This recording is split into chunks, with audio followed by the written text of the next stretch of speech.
Well, the topics have really evolved over the course of the years. I think initially when people talked about work-family, the first thing that came to mind was dependent care. And that was probably natural. And the first thing that comes to mind there is often child care, and especially child care for kids who are, under the age of, say, 15 or whatever it might be.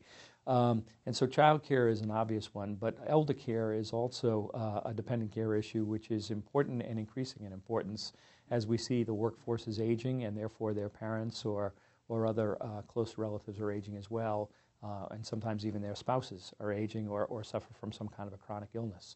So as a result of that, dependent care has always been sort of one of the primary areas of focus for us.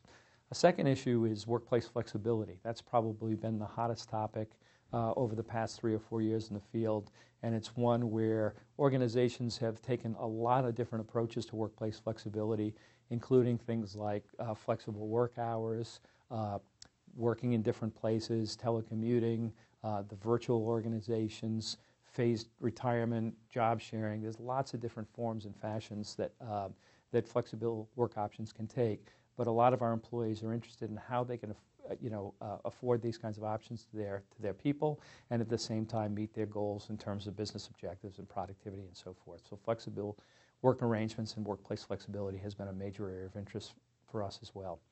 More recently, we've started to look at issues like career development. In today's organizations, people don't necessarily expect that they're going to get on a career track and stay on that career track over a long period of time. So sometimes people's careers take kind of interesting shifts and changes and don't follow sort of the rigid path we thought of as being a career progression years ago. So as a result of that, there are more options for individuals, but there's also more need to be able to think through those options in a structured way.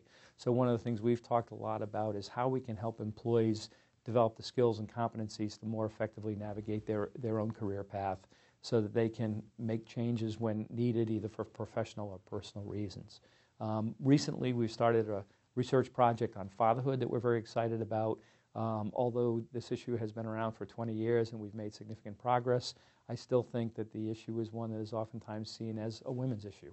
And I think that it's time, especially with the percentage of dual career couples that exist today, it's about 75% of people with kids under the age of 15 where both partners work. With that percentage of dual career couples, this is clearly a shared responsibility.